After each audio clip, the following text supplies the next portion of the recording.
السلام علیکم. الحمد لله نحمده ونستعينه ونستغفره ونؤمن به ونتوكل عليه ونعوذ بالله من شرور انفسنا ومن سيئات اعمالنا من يهده الله فلا مضل له ومن يضلله فلا هادي له ونشهد ان لا اله الا الله وحده لا شريك له ونشهد ان سيدنا مولانا محمدا عبده ورسوله بالهدى ودين الحق والصلاة صلى الله تعالى عليه وعلى آله وأصحابه أجمعين وبارك وسلم. أما بعد أعوذ بالله من الشيطان الرجيم بسم الله الرحمن الرحيم. يا أيها الذين آمنوا اتقوا الله وكونوا مع الصادقين. صدق الله. سبحان الله سبحان الله. نحن على ذلك من الشاهدين والشاكرين والحمد لله رب العالمين. إن الله وملائكته يصلون على النبي يا أيها الذين آمنوا صلوا عليه وسلموا تسليما. سب مل کے درود شریف پڑھو تھوڑی دیر. میرا تقریر کرنے کا ٹائم بھی رہ گیا ہے. آپ لوگوں کو سننے کا شوق ہے. علماء تشریف لا چکے ہیں. انہیں کے بعد دیگر وہ آئیں گے اپنے بیان پیش کریں گے. آپ سنیے گا. چند باتیں ہیں ان کو غور سے سن لو اور ان باتوں کو غور سے سن لو اور دل میں ٹھان لو تاکہ اس محفل میں آنے کی برکت سے آپ محروم ہوں. ایک مرتبہ شریف اور پڑھ لو.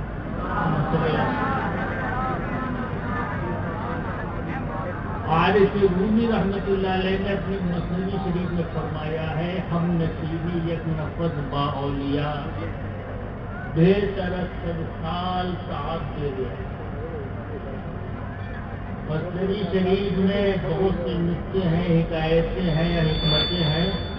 ان میں ایک شعر یہ بھی ہے اللہ والے جو ہوتے ہیں ان کی صحبت میں تھوڑی دیر بیٹھنا ہزاروں سال کی عبادت سے بہتر ہوتا ہے. یقین تو ہے ہی ہے مگر اللہ والے کون ہے کہ جن کی صحبت میں بیٹھنا 1000 سال کی عبادت سے بہتر ہوتا ہے. اس کو اگر آپ سمجھنا چاہتے ہیں تو امام فاضل بریلوی رضی اللہ تعالیٰ عنہ نے المنصور شریف میں ایک واقعہ تحریر فرمایا ہے. آپ اس کو سن لو. سنا ہوگا, چھپا ہوا ہے, کوئی خاص بات نہیں ہے, کوئی اہم نقطہ نہیں ہے, مگر جب آپ کسی کو اہمیت دیں تو وہ اہم ہو جائے گا. سبحان اللہ. بے شک اس میں انہوں نے فرمایا ہے کہ ایک صاحب کو ہم نے دیکھا لوگوں نے کہ اس سمندر کے کنارے ایک جھوپڑی بنائی ہوئی اللہ کی عبادت مصروف. رات میں بھی دن میں بھی رات و دن خدا کی یاد خدا کی عبادت میں مصروف. بتائیے اس شخص کا مرتبہ کتنا بلند ہوگا جو رات دن اللہ کی عبادت میں مصروف ہو. مگر اللہ تبارک و تعالیٰ کی حکمتیں بھی عجیب ہے. جب اس کو ہدایت دینا ہوتی ہے تنبیہ کرنا ہوتا ہے تو کوئی نہ کوئی سبب پیدا کر دیتا ہے تاکہ وہ اپنی غلطی کے اوپر متوجہ ہو جائے. عبادت بہت اچھی چیز ہے مگر عبادت کے ساتھ یہ بھی ہے کہ ریا نہ ہو.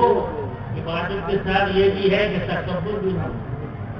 ہر چیز کے ساتھ ریا تکبر لگتا ہے. عبادت کر رہے ہیں تو ان کی عبادت کیا تھی؟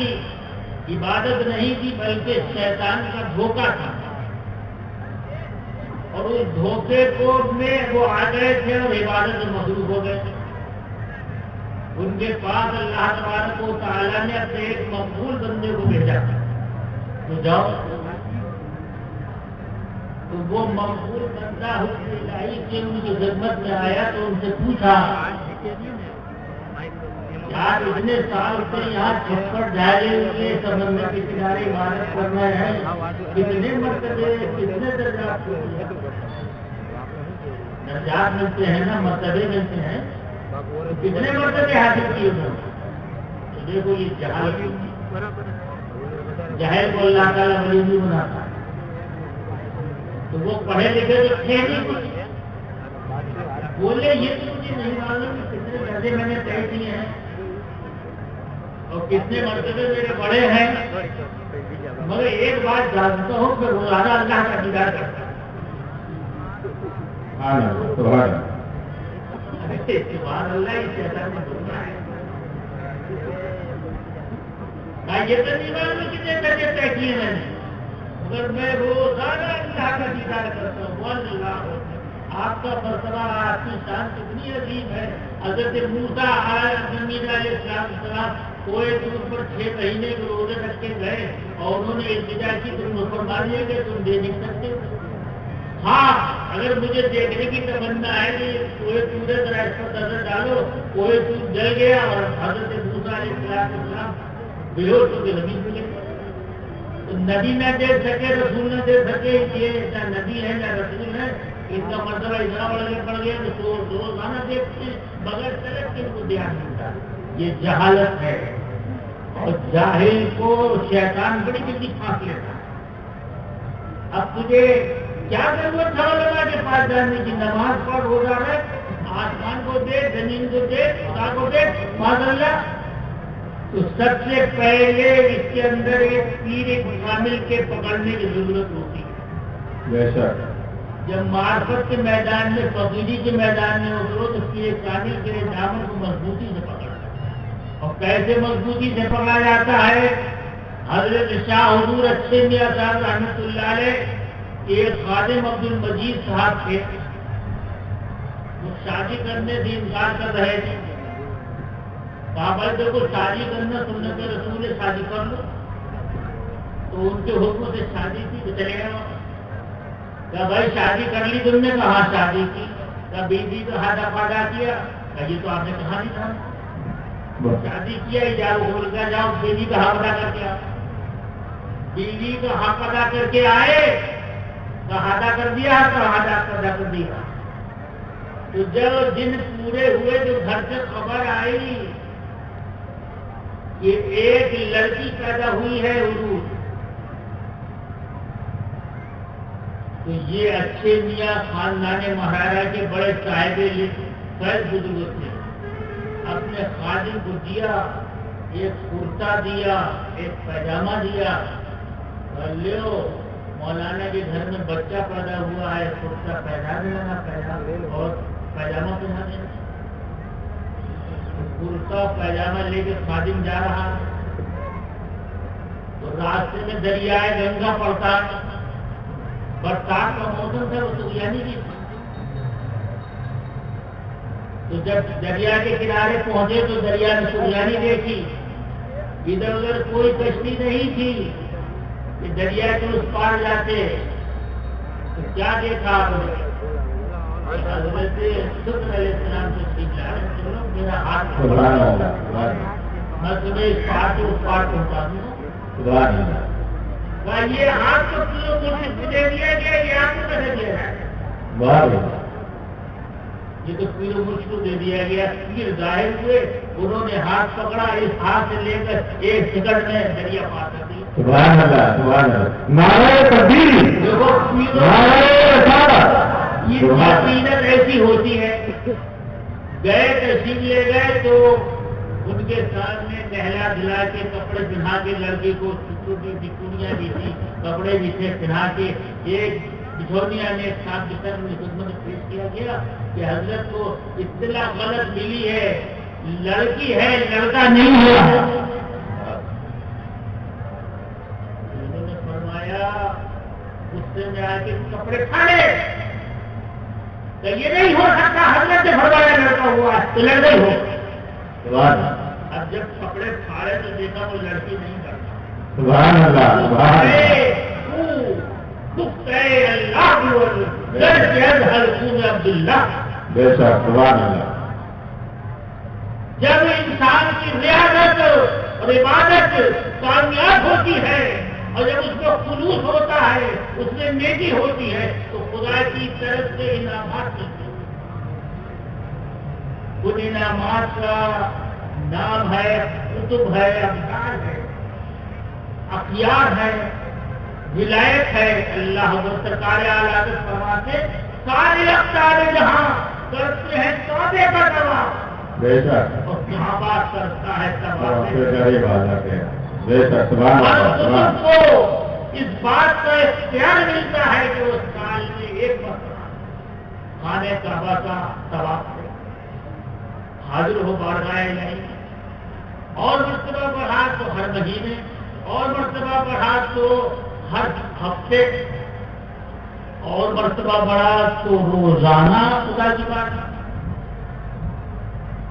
اولیاء کرام کے بارے میں حدیث میں فرمایا گیا ہے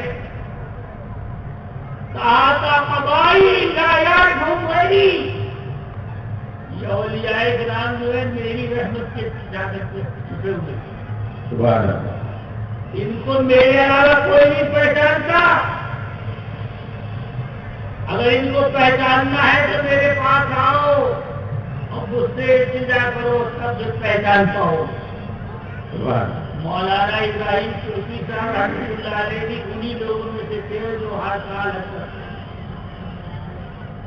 تو جو ہر سال حج کرے گا اس کا مرتبہ کتنا بڑا ہوگا سبحان اللہ نبی سبحان الشریعہ فضل الطریقہ حضرت مولانا امجد علی صاحب رحمۃ اللہ علیہ نے بہار شریعت حصہ سکن میں فرمایا ہے کہ ایک حاجی اپنے خاندان کے 6 سواریوں کی سفارش کرے سبحان اللہ سبحان اللہ اور اس کی سفارش قبول بھی کر لی جائے سبحان اللہ اور تو ایک حج کی یہ ہے کہ 600 اور جس نے زندگی بھر حج کیا ہو اس کی سفارش رد ہو جائے گی نہیں یہ مولانا ابراہیم جو کہ ہر سال حج کرتے تھے ان کا دامن حقیقت کہ اگر تم تھامر ہو اور ریا نہ ہو اس کے اندر مگر نہ ہو تکبر نہ ہو غرور نہ ہو کسی کو ذلیل کرنا نہ ہو اور یہ خدا کی بارگاہ میں قبول ہو جائے گی تو یہ تمہاری بخشش کے لیے بہت کافی ہے سبحان نہ ان کی سفارش رد ہوگی نہ ان کا جناب ان کا وسیلہ رد ہوگا یہ بہت محروم ہے خدا کی بارگاہ میں ان کی سفارش بھی مقبول ہے اور ان کا وسیلہ بھی مقبول ہے مقبولوں کا دامن تھامو مردودوں سے شروع ہو جائے بے شک مقبولوں کا دامن تھام لو گے تو جب یہ مقبول ہے تو جو ان کا دامن تھام لے گا وہ بھی مقبول یا ایھا الذین آمنوا اتقوا اللہ خدا سے ڈرو خدا سے ڈرنے کا مطلب یہ ہے کہ برائیوں سے دور رہو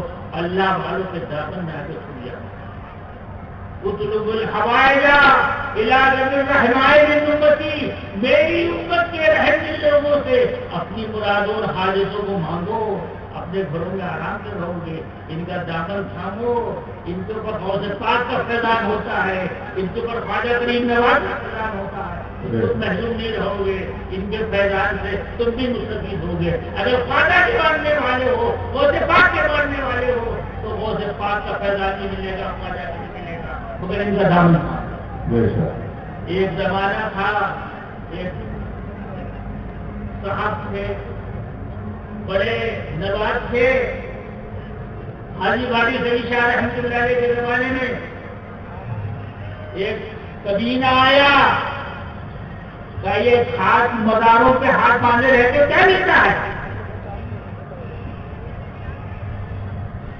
نواب ستاروی نے اپنے مریدین سے کہا کہ ان کو لے جاؤ ذرا باہر کھا کر روم میں کھا کر دیا گیا جب دھوپ کی گرمی سے شدت سے وہ سرابور ہو گئے اور ایسا معلوم ہونے لگا کہ اب بس کھا کے گر پڑے گا نظر خدام سے کہا پکڑ لاؤ جب قریب میں آیا پکڑ کے لائے قریب میں بٹھایا آپ کو لوگ پنکھا جل رہے تھے اور نواب ستاروی پنکھا جل رہا تھا بڑے بڑے راجے اور نواب کو پنکھا جل رہا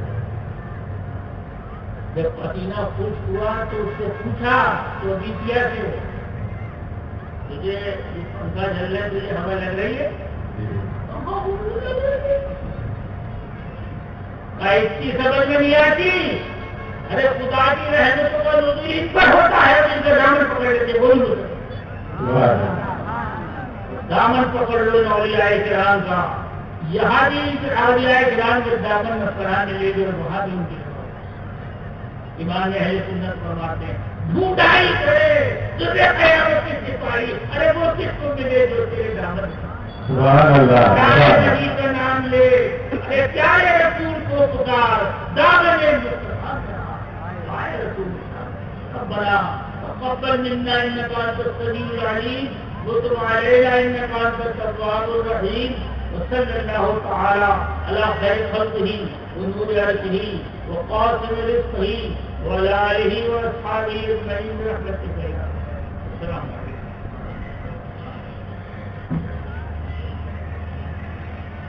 سبحان اللہ ماشاء اللہ. ایک تصوف سے بھرپور کتاب آپ ابھی سماعت کر رہے تھے.